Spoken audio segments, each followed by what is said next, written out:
എൻ്റെ മോനെ ഗൈസ്. അപ്പോൾ നമ്മൾ രാത്രി കുറച്ച് ചൂണ്ട കെട്ടിയിട്ടുണ്ടായിരുന്നു. മഴക്കാലമൊക്കെ ആയതുകൊണ്ട് ചൂണ്ട നമ്മൾ കെട്ടാൻ തുടങ്ങിയിട്ടേ ഉള്ളൂ. അപ്പോൾ ഇന്നലെ ഒരു 8 ചൂണ്ട കെട്ടിയിട്ടുണ്ട്. അപ്പം മടമീൻ അത് പിടിച്ചിട്ടുണ്ട്. മീൻ ചൂണ്ടയ്ക്ക് അടിച്ചിട്ട് ഊരിപ്പോയാലുള്ള അവസ്ഥ, ചൂണ്ടയുടെ അവസ്ഥ എന്താണെന്ന് കാണിച്ചു തരാം. അതെങ്ങനെ ഇരിക്കുമെന്ന് കാണിച്ചു തരാം കേട്ടോ.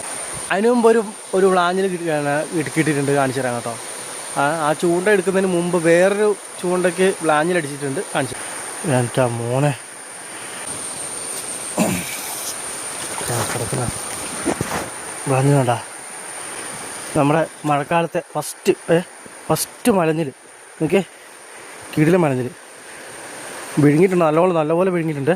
ഇത് അപ്പുറത്ത് കൊണ്ട് പിടിച്ചിട്ട് മീൻ വിട്ടുപോയി. അത് കാണിച്ചു തരാം. പിന്നെ എന്നാലൊന്ന് കരക്കെത്തിക്കട്ടെ.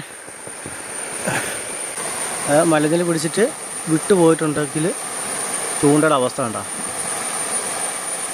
ഇങ്ങനെ പിരിച്ചു വെക്കും അവൻ. ഇപ്പോൾ ഉറുമ്പ് കയറി എന്താ.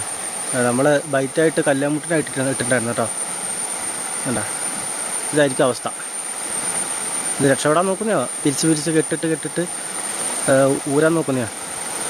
അപ്പോൾ ഓക്കെ, ഞാൻ അടുത്ത ചൂണ്ട കാണിച്ചു തരാവേ. ഇത് താഴെ പോട്ടെ, താഴെ ഇട്ടേക്കുന്നത്. നമ്മളീ പാളത്തിൻ്റെ ഇതാ ഇവിടെ ഒരു ചൂണ്ട കെട്ടിയിട്ടുണ്ടായിരുന്നു കേട്ടോ. ഇതാ ഒരു മലഞ്ഞിലുണ്ടോ, ചെറുതാണ്, വീഡിയോ എടുക്കാൻ ആരുമില്ല. അതാ ഉണ്ടോ, പുല്ലിലുടക്കിയിട്ട് അത്യാവശ്യം കുഴപ്പമില്ല. ഇപ്പോൾ വ്ളാഞ്ഞിൽ ചെറുതാണേലും കുഴപ്പമില്ല, നല്ല ഔഷധ ഗുണമുള്ള മീനായതുകൊണ്ട്. മുമ്പത്തെ ചൂണ്ട എങ്ങനെയാണോ അതേപോലെ തന്നെ അടുത്ത ചൂണ്ട ആയിട്ടുണ്ട്. മീൻ പിടിച്ചിട്ട് ഊരി പോയിട്ടുണ്ട്. കാണിച്ചു തരാം ചൂണ്ട എങ്ങനെയാണ്. ഇതാ കണ്ട. ഏതായാലും നമ്മുടെ തുടക്കം കുഴപ്പമില്ലായിരുന്നു. 2 കിട്ടിയല്ലോ. അടുത്ത ചൂണ്ട ആക്കി വെച്ചിട്ടുണ്ട് ഈ കോലം. ഇത് കുഴപ്പമില്ല, കുറച്ച് വലുതാണെന്നാണ് തോന്നുന്നത്.